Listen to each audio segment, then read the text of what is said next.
todos, bienvenidos a Historia Zoom. Hoy vamos a ver un nuevo video en el que viajaremos en el tiempo para poder explorar los periodos más fascinantes de Mesoamérica. En este caso es el periodo posclásico.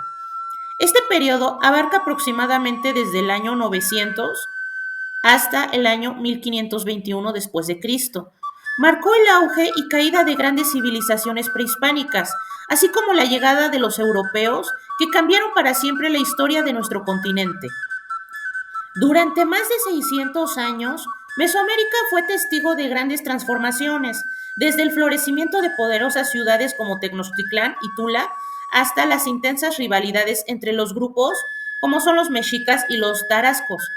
Este fue un periodo de migraciones, guerras, alianzas y desarrollos culturales que definieron la identidad de los pueblos prehispánicos.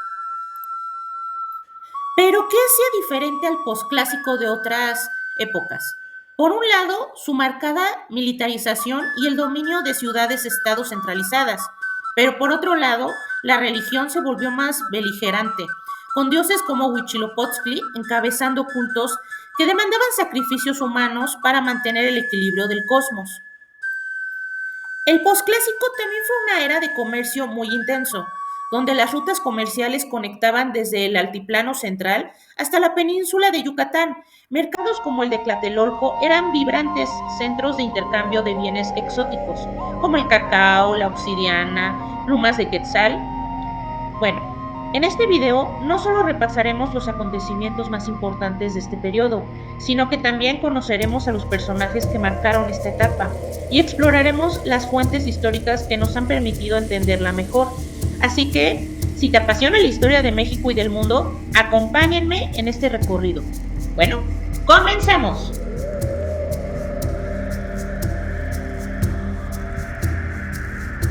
Los cambios ocurridos tras el colapso del sistema teotihuacano, después del abandono del Monte Albán, de las guerras de exterminio protagonizadas por los mayas en la selva, en el año 800 al año 900, no condujeron a transformaciones de una manera tan profunda como para que podamos hablar de un nuevo tipo de civilización en el posclásico, que comienza del año 900 a 1521. Quizás uno de los procesos más complejos y aún dramáticos ocurridos después del clásico haya sido la reubicación de la población. Al menos el 80% de los teotihuacanos abandonaron su ciudad. Ahora, durante el siglo, para vivir en villas de menos tamaño o para emigrar al Golfo de México y hacia el centro de lo que es actualmente México. En el siglo IX, linajes enteros de mixteos salieron de las islas montañosas rumbo a la meseta central y buena parte de la población maya abandonó la selva. Migraciones similares a estas continuaron durante el posclásico temprano, que es del año 900 a 1168. Los movimientos de la población no solo obedecían a la crisis política, estaban relacionados con nuevas estrategias de colonización, con nuevas alianzas entre señoríos y con proyectos para consolidar ciertas rutas y flujos comerciales. Ahora, finalmente, dichos movimientos tenían también que ver con el crecimiento absoluto de la población en sí. Sin un repunte demográfico no se explicarían las copiosas migraciones mixtecas al norte y al sur, ni la proliferación sin precedentes de ciudades en el Valle de México durante el posclásico. En general, en este periodo hubieron muchas ciudades en Mesoamérica que en las etapas anteriores, con la sola excepción de la zona selvática del área maya. También la urbanización del espacio y la construcción de grandes obras hidráulicas y defensivas vivió un momento de auge en el periodo posclásico.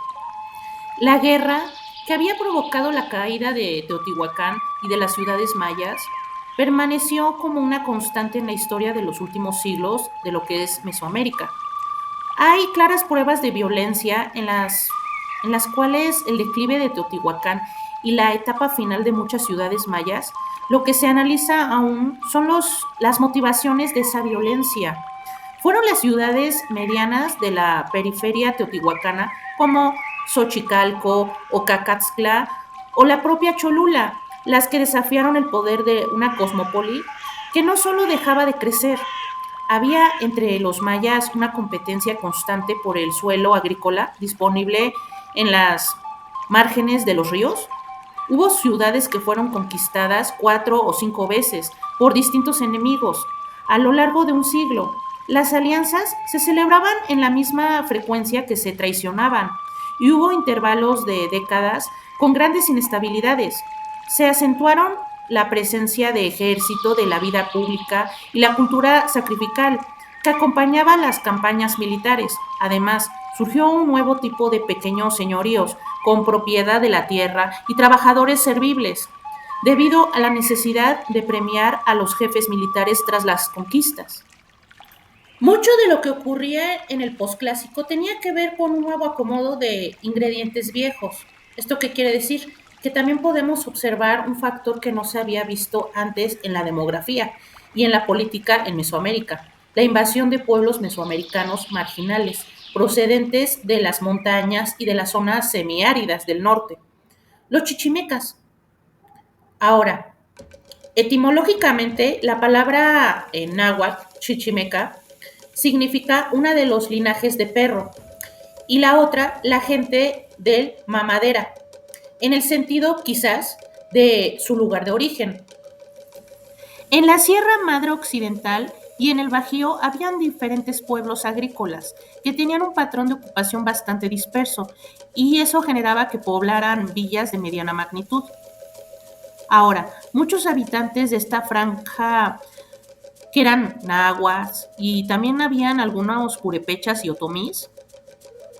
En el caso, por ejemplo, de los nahuas del Valle de México, acostumbrados a la agricultura intensiva y a sus excedentes, la producción artesanal a gran escala y a la complejidad de una sociedad de clases y sobre todo veían a sus parientes del norte como serranos rústicos, ya que solían llamarlos chichimecas. Lo más probable es que el flujo migratorio de estos chichimecas hacia el sur haya estado siempre abierto. Teotihuacán debe de haber sido un centro receptor capaz de integrar a los migrantes a la vida productiva metropolitana, sin que lo impidieran las diferentes culturas. Pero cuando Teotihuacán perdió más del 80% de su población y sus principales edificios, templos y palacios fueron incendiados en el año 600, los grupos procedentes del norte empezaron a cobrar una visibilidad que no habían tenido antes. Incluso es probable que la población que se asenta en Teotihuacán después de la crisis está formada en su mayoría por grupos chichimecas. Estos pobladores que se asentaron en Teotihuacán después del año 600 ocupaban solo algunas porciones de la antigua ciudad, no toda la ciudad completamente. No producían obras monumentales ni se les puede atribuir la construcción de algún templo o algún palacio o la ejecución de alguna pintura mural. Utilizaban vasijas irregulares de decoración muy simple, que se conocen con el nombre de la cerámica Coyoclatelco. Ahora, se tiene la hipótesis de que dicha cerámica es originaria del Bajío. Esto se trata de la cerámica rústica de los chichimecas de Querétaro y Guanajuato. También se relaciona con la cerámica Coyoclaltelco a varios grupos que establecieron sus aldeas en algunas colinas del norte del Valle de México, en especial en los alrededores de Tula, que hoy pertenece al estado de Hidalgo. Dicho en otros términos, los chichimecas no se limitaron a reocupar Teotihuacán, sino que también crearon algunos asentamientos nuevos. En el año 700, los chichimecas comenzaron un proyecto urbano al pie de las colinas, junto al río, que fue el inicio de la ciudad cuyas ruinas hoy vemos. A este primer desarrollo se le conoce como Tula Chico. Su centro consistía en un conjunto de basamentos piramidales pequeños, con templos y columnatas en sus cúspides. El más reconocido es un templo de planta misticlineal, rectangular y circular, de posible influencia huasteca.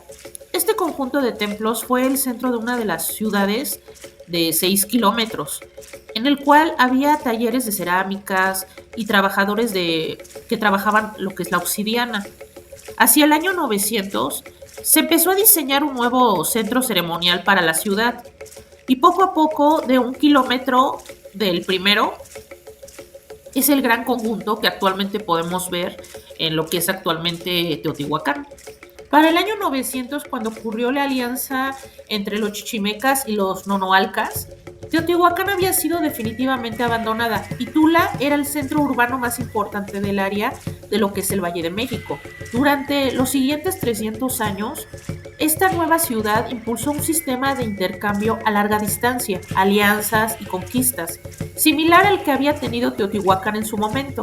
El centro de Tula llegó a tener numerosas plataformas, enormes palacios, juegos de pelota y un repertorio, la verdad es que sensacional, de escultorios muy notables por su realismo y su monumentalidad, sobre todo. En esta etapa de apogeo, Tula siguió teniendo rasgos de origen septentrional. Entre ellos destacan el Zompatli, un altar que sostiene un sistema de travesanos con cráneos ensartados, y el Chamol, que es la escultura de un sacerdote recostado con un plato de ofrendas entre las manos. Ambos elementos tienen su origen en la Sierra Madre Occidental. Los habitantes de Tula los enriquecieron y los difundieron por Mesoamérica. La presencia de espejos de pirita y piezas de turquesa también nos habla de un nexo con la tradición serrana de la antigua cultura chalchihuites y con el lejano sureste de Estados Unidos. La llamada cultura chalchihuites floreció durante el periodo clásico, pero sus manifestaciones como tal continuaron, ya que al parecer hasta el periodo del posclásico temprano, esta cultura abarcó parte de Nayarit, Jalisco, pero sobre todo lo que es Zacatecas y Durango. Pero además de sus rasgos de origen montañés, Tula tuvo las características de las grandes ciudades mesoamericanas, gracias a la adaptación de los chichimecas y a la contribución tecnológica de los nonoalcas. Los meandros de los ríos próximos permitieron que los toltecas, chichimecas y nonoalcas unidos trazaran una vasta red de canales de riego que facilitó la alimentación de una ciudad de 16 kilómetros con 80,000 habitantes. Imagínense, 80,000 habitantes. Esta población vivía en una aglomeración urbana de conjuntos habitacionales y callejuelas. En esta zona central había algunos conjuntos residenciales de tipo teotihuacanos, es decir, conjuntos multifamiliares con numerosos cuartos construidos de mampostería y algunos patios interiores, pero la mayoría de la población habitaba en predios con una arquitectura de adobe. Cada uno de estos predios consistía en un conjunto de 3 o 4 cuartos, organizados alrededor de un patio central, en el cual había un pequeño altar, una barda y un muro en forma de L. En el acceso al predio impedían que el grupo de habitantes fuera visto desde la calle. En los barrios de Tula, la gente se dedicaba de una manera más preferente a la elaboración de cerámica y a procesar la obsidiana para hacer navajas y puntas de proyectil. Algunos grupos de mercaderes foráneos tenían sus casas en Tula y contribuían a poner en circulación la producción artesanal de la ciudad. Ahora, en el caso de los toltecas, siguieron rindiendo culto a Tlaloc, el mismo dios de la lluvia que en Teotihuacán se veneraba. Pero su dios más importante para ver, en este caso, era Quetzalcóatl. Incluso dieron a su gobernante el nombre de este dios. Además de las plataformas piramidales, los patios y los altares, los toltecas confiaron mucho en la importancia del juego ritual de la pelota, que estaba ligado al sacrificio por decapitación. Esto también lo mencionamos en el video del juego de pelota que les había compartido recientemente. Y quizás el rasgo más novedoso del arte tolteca consistía en utilizar las imágenes para resaltar también a los guerreros que formaban parte de este mismo juego, el juego de la pelota, a quienes se consideraban responsables de alimentar al sol. Así lo revela la iconografía del templo llamado Tlahuizcalpantecutli. El poder de Tula se sustentaba en una firme y compleja red de vínculos con otros asentamientos y otros reinos. El cinturón de aldeas en las inmediaciones de Tula proveía a la ciudad de productos agrícolas y también de cal, sílex y bálsamo. La obsidiana la tenían en Pachuca, Hidalgo, y en menor medida en Otumba.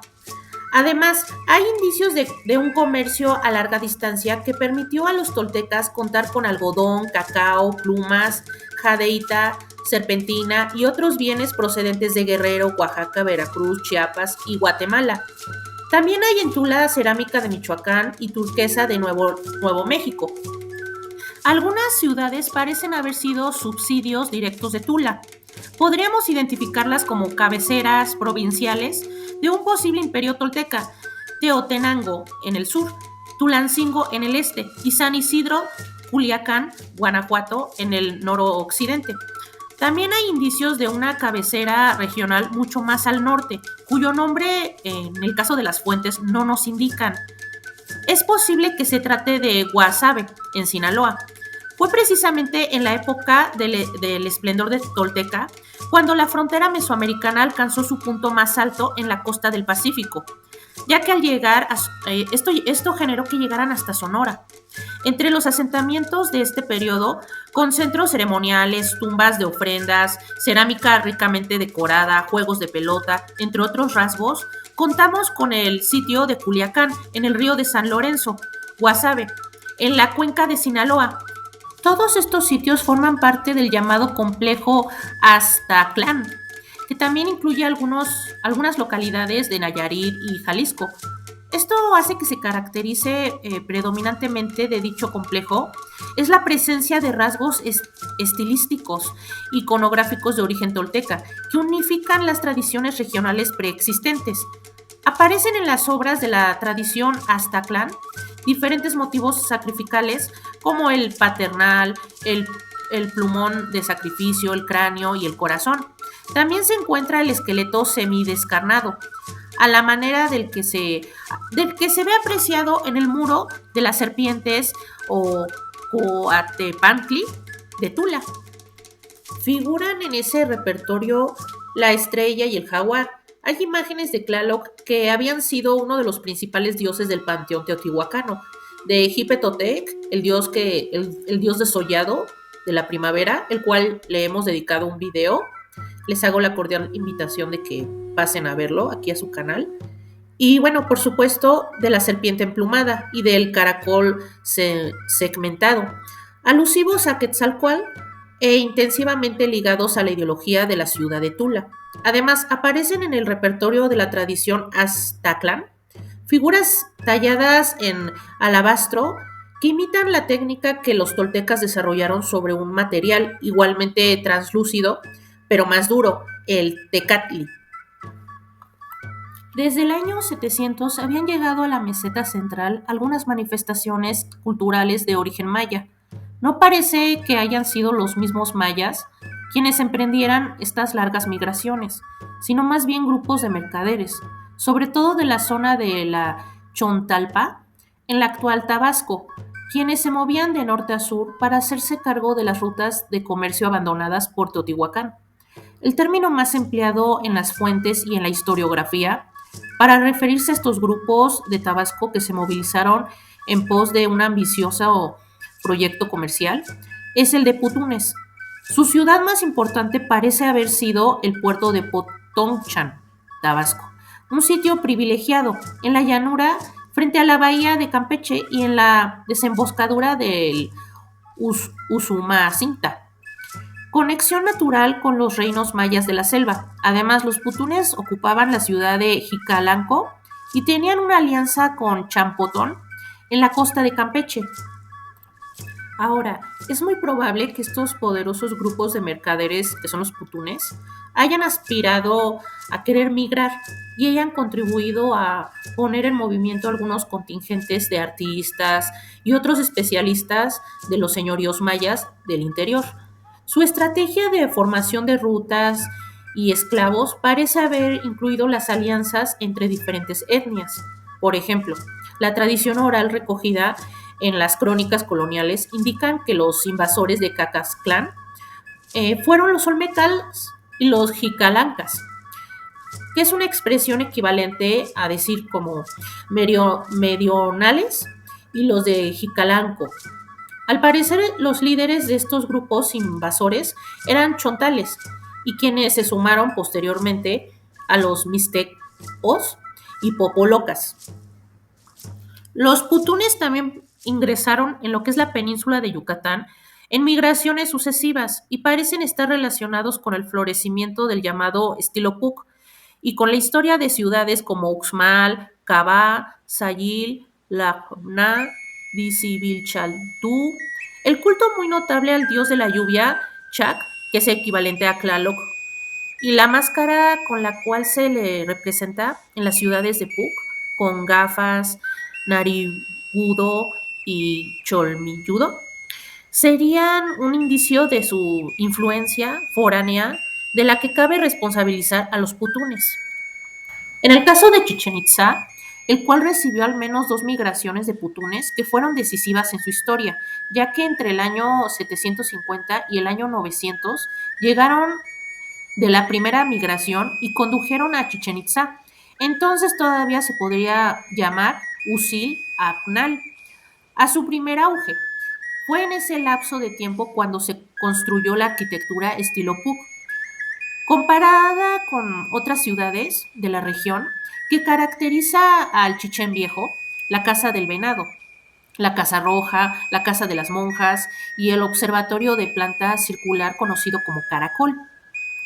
Ya adentrándonos en lo que es el siglo X, un nuevo grupo de putunes llegó a Chichen Itza y su presencia motivó un cambio de gran magnitud en el aspecto de la ciudad.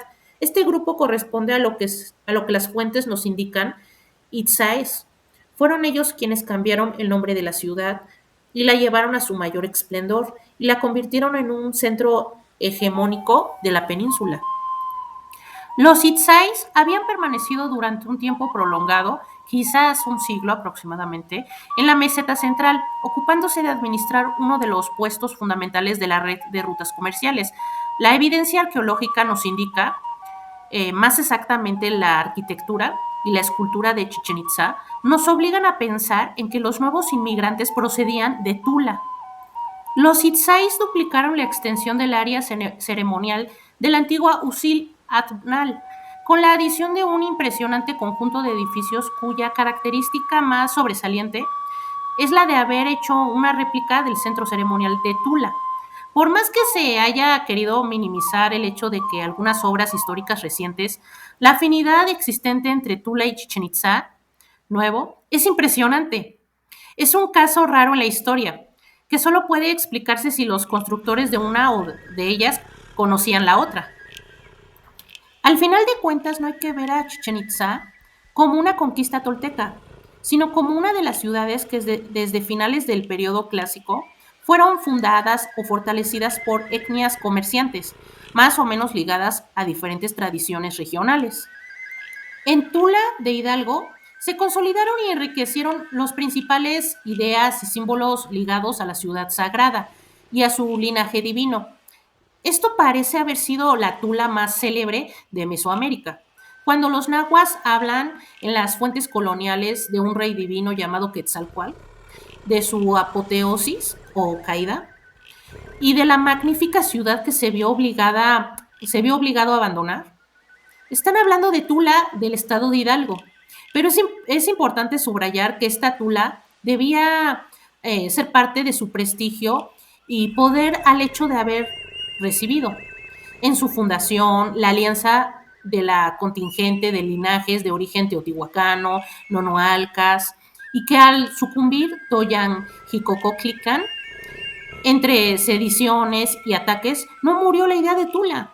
En aquella Tula gobernaba un soberano que se llamaba Naxtink, representante de la tierra del dios Cucumax, equivalente a Cuculcán de Yucatán, o a Quetzalcóatl en náhuatl. Después de realizar las conquistas de varios pueblos, los jefes chichens enviaron emisarios a Tula para que el señor de aquella ciudad les otorgara la confirmación de su mando y les diera las insignias del poder. tal como lo hiciera en la Mixteca, el señor Ocho Venado. Ahora, los mixteos del posclásico conocían a Quetzalcóatl con el nombre de Nueve Viento y lo consideraban fundador de las dinastías de varias de sus ciudades. En sus códices se puede reflejar a Tula y aluden a gobernantes de aquella ciudad y a un supremo sacerdote al cual representaban con atavios de Quetzalcóatl. El más ambicioso de los reyes de Mixteca, Ocho Venado Garra de Jaguar, de Tilantongo, estableció una alianza con los señores de Tula, justo cuando empezó el ascenso de su carrera política y militar. Realizó una conquista en nombre de los toltecas y les entregó a los prisioneros de aquella guerra para que los sacrificaran. Ahora, después de haber prestado este servicio al señor tolteca, Ocho Venado acudió a la ciudad de Tula, cuyo gobernante, Cuatro Jaguar, le perforó el tabique nasal, le colocó una insignia y le otorgó así el rango de Tecutli, o señor supremo de su reino. Fíjense qué interesante. Por la fecha en que sucedieron estos acontecimientos, estamos hablando del año 1045, y puesto que se indica que en los códices de los señores de Tula son en agua, lo más probable es que esta poderosa ciudad, cuyo rey tiene tanto poder como para otorgar reconocimientos a un gobernante de otra etnia y región, sea Tula o la Tula actual del estado de Hidalgo, contando con el reconocimiento del señor de Tula y con sus propias estrategias y alianzas en la Sierra Mixteca, Ocho Venado intentó construir un imperio en la Mixteca, pero al cabo de los años el proyecto no prosperó y prevaleció el panorama de decenas de reinos dispersos que continuó hasta la conquista española.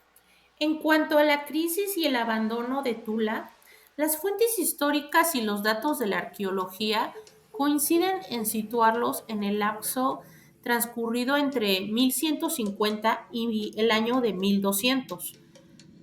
Igual que en el caso de Teotihuacán, hay indicios de guerra e incendios en los últimos días de la ciudad. Uno de esos incendios destruyó el palacio que se encontraba a los pies de la pirámide de Quetzalcóatl. Las fuentes históricas además nos indican que algunos de los grupos toltecas se refugiaron en la ciudad de Culhuacán, en la ribera del lago de Texcoco. Así mantuvieron vivo el linaje de Quetzalcóatl. Y bueno, eventualmente transmitieron todo esto a los mexicas. Pero otro contingente pasó al Valle de Puebla, Tlaxcalteca, y se estableció en la ciudad de Cholula. No existe en realidad mucha información dentro de la arqueología sobre Cholula, pero los datos que hay y las versiones varían dependiendo de cada crónica, indican que fue un centro muy importante. Aliado o socio comercial de Teotihuacán, sobrevivió a la crisis de esta última y vio su vida prolongada hasta la época de la conquista española. Al ser ocupada por los olmecas y jicalancas hacia el año 800, Cholula recibió ingredientes culturales de las tradiciones mixtecas y mayas. Los linajes toltecas que se refugiaron en Cholula alrededor del año 1150 convirtieron por un tiempo a los olmecas y jicalancas y luego entraron en conflicto entre ellos. Los expulsaron y se hicieron del poder. El hecho de que todas las regiones de Mesoamérica hayan compartido un sistema de formas y símbolos es muy significativo, porque además observar el trasfondo histórico de ese hecho cultural es para tener en común un repertorio de vasijas, decoraciones arquitectónicas, mosaicos de turquesa, objetos ceremoniales de huesos, madera y cuarzo. Era preciso en primer plano. Que los reinos de Mesoamérica participaran activamente en una misma red comercial, si bien muchos objetos son de manufactura local, la unificación y la información general sobre los rasgos básicos del repertorio exigía un conocimiento y una actualización que solo podía llegar mediante el comercio. Ahora, las élites que contemplaban y empleaban cotidianamente las obras mixtecas de Puebla y las incorporaban a sus sepulcros, daban una importancia similar al sacrificio humano, ya que tenían cierto culto a la muerte, aceptaban un vínculo entre los fenómenos astronómicos y sus prácticas religiosas y políticas, rendían culto a Venus, relacionaban la noche con el jaguar y el sol con el águila. Los códices pictográficos hablan de ese universo común de la política, la historia y la religión del posclásico. Las secuencias podrían expresarse lo mismo en mixteco que en náhuatl, que en otomí, que en purépecha o en cualquier otra lengua indígena. Utilizaban las mismas conversaciones para hablar de guerra y sacrificio, de alianzas políticas y matrimonios, de los ciclos de los astros, de los nombres de los días y de los dioses muy similares. Ahora, en el caso de las alianzas matrimoniales que emparentaron los nobles de la Mixteca Alta con los de la Mixteca Baja y el Valle de Puebla, Tlaxcala, en los códices de la Mixteca Alta aparece Tula y también el sacerdote de Quetzalcoatl que vivía en aquella ciudad. Uno de los hechos que se subraya mucho es la unificación ceremonial y cortesana bajo la tradición mixteca Puebla. Es el asentamiento de las élites, que buscaban al final de cuentas fortalecerse mutuamente, construían una ideología común. La importancia de la ciudad de Tula en sí es respecto a sus historias, la presencia del hombre Dios Quetzalcóatl, la práctica de la confirmación del mando de un reino que funcionaría como capital, fueron rasgos de una ideología tolteca que unificaba también a las élites del posclásico. Ahora, en todo caso, pareciera que las noblezas mesoamericanas habían aprendido la lección de lo que ocurrió con Teotihuacán. Preferían favorecerse como un bien común antes de disputarse solo el poder regional. Durante la mitad del siglo XIII, las cabecillas políticas más importantes del Valle de México fueron Culhuacán, que fue la que continuó lo que era antes Tula. Luego tenemos también Jaltocán, Tenayuca y Coatlichan. El área inmediata de influencia de Culhuacán era el sur del valle. Jaltocán ejercía su autoridad sobre los dispersos señoríos otomís y mazahuas del norte y noroeste. Tenayuca y Coatlichan se repartían el poder en la zona oriental del valle. Y en la orilla occidental, tras haber instaurado un nuevo linaje gubernamental en Azcapotzalco, los tepanecas buscaban conducir la red de relaciones que vinculaban a las comunidades maclancicas de Toluca en el Valle de México.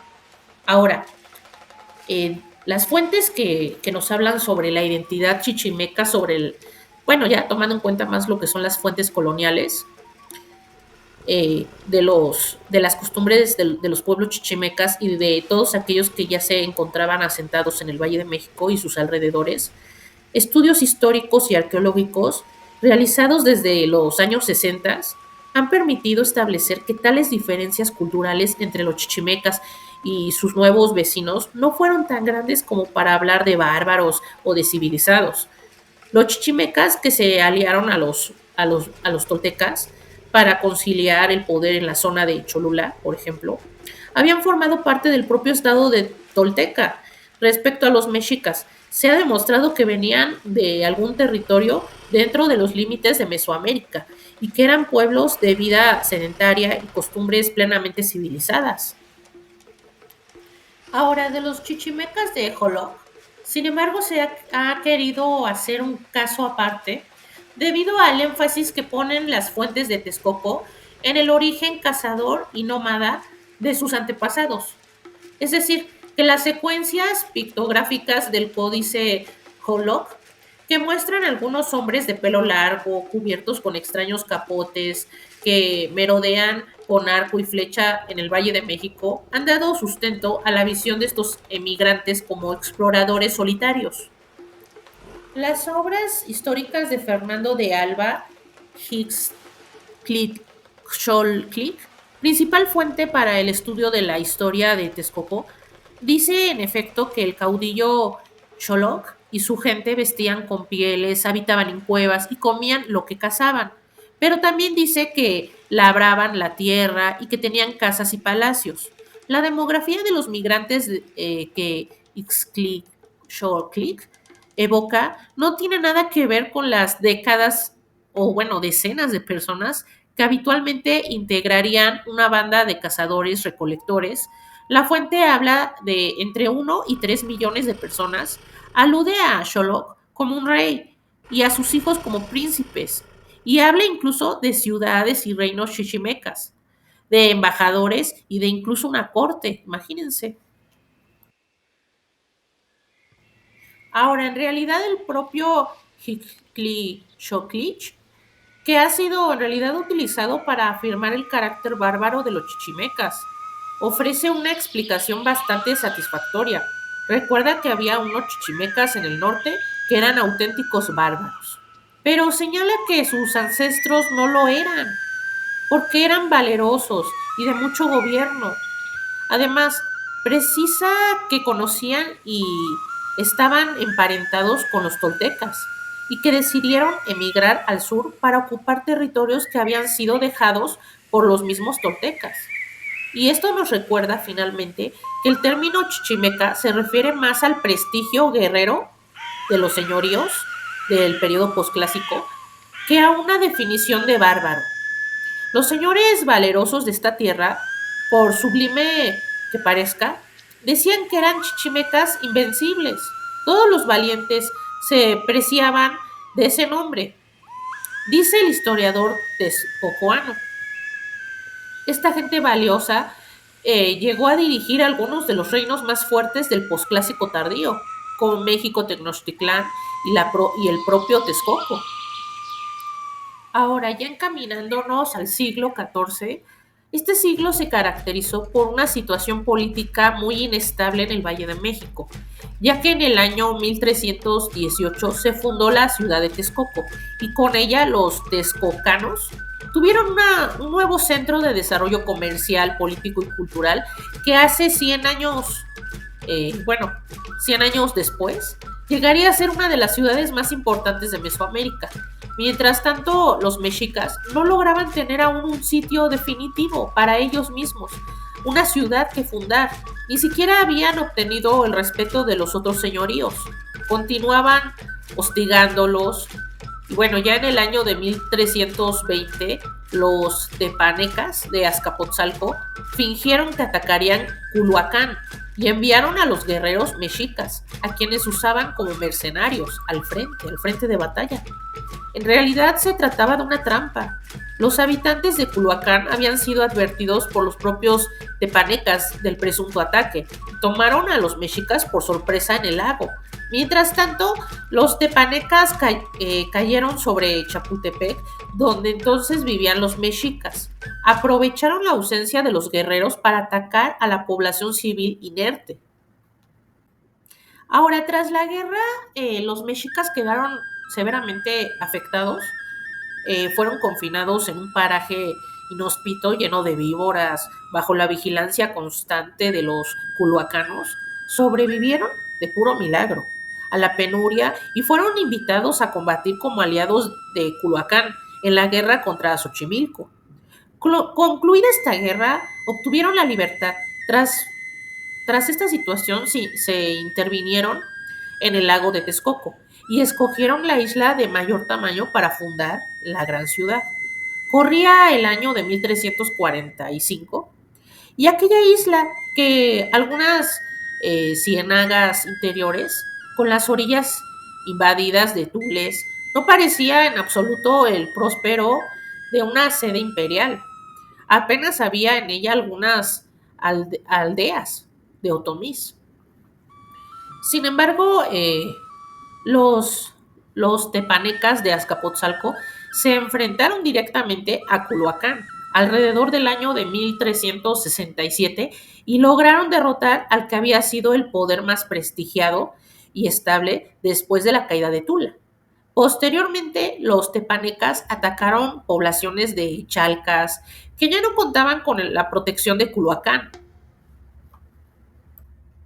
Para el año de 1371, bajo el gobierno del célebre Tezosomoc, Azcapotzalco atacó y conquistó Tenayuca. Y para el año de 1375 hizo lo mismo con Chimalhuacán, un señorío que antes había estado bajo la protección de Coatlichan, cuando esta era una ciudad más próspera. En las últimas décadas del siglo XIV, los dos reinos más poderosos del Valle de México eran Azcapotzalco, que dominaba prácticamente el oeste, y Texcoco, que hacía lo propio, pero en el este. Pero este precario equilibrio estaba por romperse, ya que Azcapotzalco no dejaba de avanzar en sus conquistas, formando una pinza de constante amenaza para Texcoco. Ahora ya para 1400, los tepanecas fueron por el reino mayoritariamente otomí de Jaltocán. La conquista fue implacable y la gente de Jaldocán abandonó la ciudad. Algunos se refugiaron en Otumba en busca de cercanía con Texcoco y otros huyeron al señorío de Metztitlán en la Sierra Alta del estado de Hidalgo. Los tepanecas continuaron con sus campañas, atacaron a Colman, gobernada por la Casa Real de Texcoco, y luego obligaron a Ixtlilxóchitl, señor de Texcoco, a pagarles un tributo. El señor de Texcoco aceptó para darles tiempo de preparar al ejército. En 1418, ambos reinos se enfrentaron en tierras de Texcoco. El señor de Texcoco murió en la defensa de su reino, muerte que fue presentada, según la tradición, por su hijo Nezahualcóyotl, quien logró escapar con la ayuda de sus pajes y se refugió en la región de Huezoxinco. Las penurias que padeció el joven príncipe tras su huida de la ciudad serían la causa de sus contemporáneos le dieran el nombre de Nezahualcóyotl, que significa coyote que ayuna, o coyote hambriento. Entre los señoríos aliados a Azcapotzalco en aquella campaña estuvieron dos jóvenes estados, Tlatelolco, que recibió como compensación los tributos de Huexoclán, y Tenochtitlán, la cual los tepanecas premiaron con los tributos de la propia ciudad de Texcoco. Pero esta situación cambiaría muy pronto. Ahora, en el caso de Tenochtitlán, los primeros tlatoanis mexicas se vieron forzados a pagar tributo a Azcapotzalco y participaron en las guerras de expansión de Tepaneca. A Camapitzcli, al cual le dedicamos un video recientemente, los invito a que lo vean. Tuvo una actuación decisiva en las conquistas tepanecas de Xochimilco, Mixquinc, Huitláhuac y Cuauhnáhuac, Cuernavaca.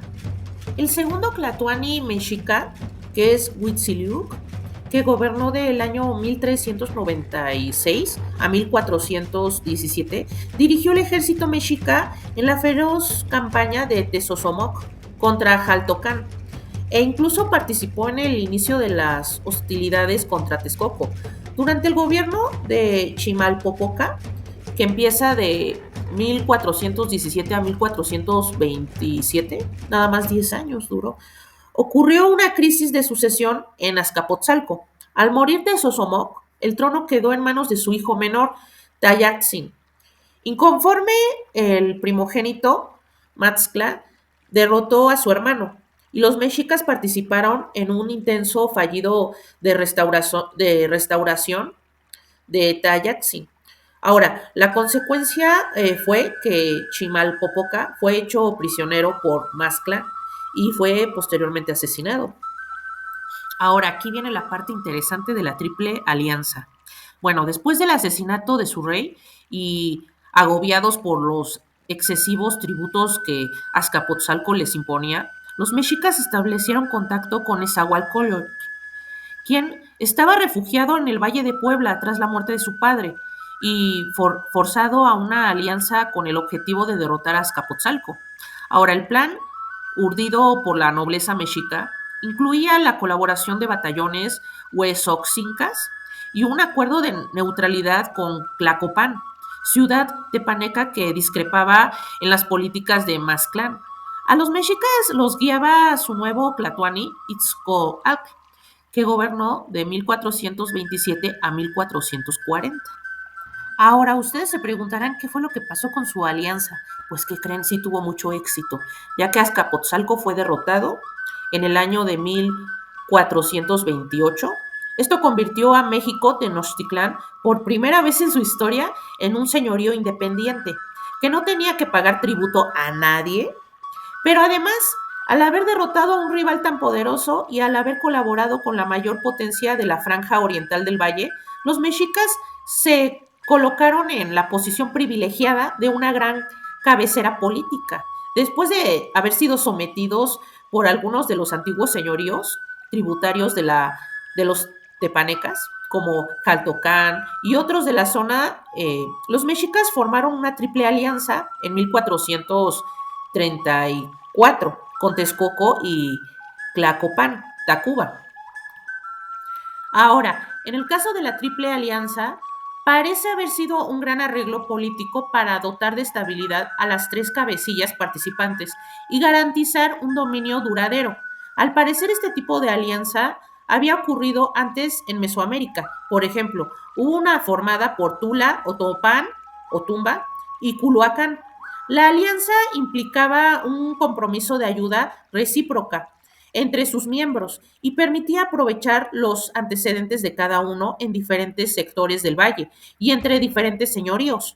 Las antiguas conquistas, los antiguos nexos entre casas gobernantes e incluso las antiguas rutas de comercio de las que se había formado parte una de las tres cabeceras, se sumaban a la alianza, sin que se perdiera la identificación preferente de cada cabecera con un grupo de señoríos.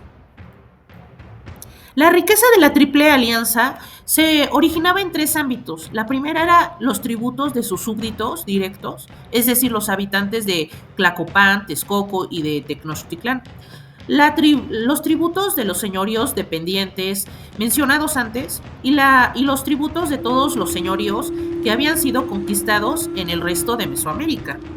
La nobleza mexica, por ejemplo, se enriquecía gracias al tributo del pueblo mexica, de señoríos sujetos como el de Chalco y también de provincias tan remotas como el Soconusco, en la costa de Chiapas, gran productor de cacao, por cierto. Texcoco, su corte y su nobleza debían sus ingresos, gran parte, al tributo pagado en obra y en especie por los habitantes de Texcoco, a los bienes enviados por pueblos como Acolmán u Ostoticpan, y a los que pagaban tributarios de más allá de las montañas sureñas, como Alpuyeca o Tlalquitenango, en la zona Tlahuica. Lo mismo podemos decir de Tlacopan. Ahora, los tributos de los señoríos sometidos a la Triple Alianza no se sumaban para repartirla entre los tres miembros. Lo que ocurría era que cada señorío sometido enviaba su tributación a la cabecilla correspondiente. En el caso, por ejemplo, de Tula o Toluca, enviaba su tributo a Tlacopan. Cuautitlán tributaba a Tenochtitlán. Tepoztlán pagaba directamente a Texcoco. Y así sucesivamente. Podía ocurrir que un señorío tributara simultáneamente a dos cabecillas de la Triple Alianza. Ahora, cierto monto a cada una era lo establecido. Ese fue el caso de Cuauhnáhuac, por ejemplo, que tributaba a Tenochtitlán y a Texcoco al mismo tiempo. Desde que los mexicas dejaron de estar subordinados por los tepanecas y entraron en una alianza con Texcoco y Tlacopan, Tenochtitlán se convirtió en el estado más poderoso. Tlatelolco no tuvo suerte ni en la elección de sus aliados ni en las estrategias adoptadas frente a ciertos conflictos y quedó prácticamente subordinada a Tenochtitlán. De hecho, entre 1473 a 1518 no hubo un Tlatoani Tlatelolca. El esplendor de México Tenochtitlán se debe a que su etapa imperial duró escasamente un siglo y en esa historia intervinieron 6 gobernantes. Gobernó de 1427 a 1440 Itzcoatl. Fue quien condujo a los mexicas a su independencia. Apenas un año después de su coronación, auxiliado por un estratega a quien se atribuyen grandes habilidades políticas, era Tlalcaelec. En el gobierno de Izcoatl se instauró también la Triple Alianza y los mexicas iniciaron campañas militares como la conquista a Cuauhquecholan, que actualmente pertenece a Puebla, que anunciaban claramente una vigorosa política expansiva. Ahora, también fue durante su gobierno cuando se creó, al parecer, una historia oficial mexica, en detrimento de las tradiciones de los calpullis fundadores. Ahora, también hay que tomar en cuenta Moctezuma I, que gobernó de 1440 a 1469, fue el gran soberano de la historia mexica, el que consolidó el Estado, fortaleció las alianzas e inició la gran expansión territorial. Ahora, durante su gobierno tuvo lugar una espaciosa hambruna debido a la sequía que se prolongó de 1450 a 1455. Entonces se estableció la práctica de las guerras floridas con Tlaxcala y Huejotzingo, guerras pactadas que tenían el propósito de tomar prisioneros para el sacrificio. Pero también durante el gobierno de Moctezuma I tuvo lugar grandes campañas militares. En este caso, de las primeras conquistas del reinado ocurrieron en la zona de Tlahuaca, es decir, en las cañadas de Morelos, y en la zona otomí de Jilotepec. Tras la gran hambruna, las campañas de Moctezuma en sí y de su aliado Nezahualcóyotl, señor de Texcoco, se dirigieron al Golfo de México, granero natural de Mesoamérica. Más tarde caerían bajo el dominio de los mexicas ciudades como Coixtlahuaca, en la Mixteca, en 1461, Chalco, al sur del Valle de México, en 1465, y Tepeaca, en el sur de Puebla, en 1466. Ahora, los siguientes tlatoanis fueron desafortunadamente opacados en la historia. Quedan Ajayacat, que gobernó de 1469 a 1481, y Tizoc, de 1481 a 1486, debido al brillo de quienes gobernaron antes que ellos y después de ellos. Ajayacat realizó varias incursiones militares hacia el Golfo de México. Sometió definitivamente a los tlatelolcas en 1473 y avanzó también hacia el oeste. Ahora, después de conquistar varios señoríos del Valle de Toluca, alcanzó la frontera con los tarascos. Las dos campañas preparadas por Ajayacat contra el imperio tarasco fracasaron. Los mexicas no pasaron de la frontera. El único éxito de este intento de expansión fue la conquista de Ostoman, Guerrero, donde los mexicas dejaron una colonia militar con destacamentos de tropa y atalayas. En la parte del reinado de Tizoc hubo dos conquistas importantes: Yacuinclán, en la Mixteca, y Tuxpan, en Veracruz. El fugaz Tlatoani murió envenenado. El Tlatoani Ahuitzol, que gobernó de 1486 a 1502, accedió al trono siendo un adolescente y murió también joven. Durante algo más de 15 años se dedicó a hacer la guerra. Ningún gobernante del México antiguo tuvo la fama de guerrero feroz que acompañó a este Tlatoani mexica. Celebró su coronación con el sacrificio, imagínense, 80,000 prisioneros huastecos. La cifra parece exagerada, pero varias fuentes coinciden con ella.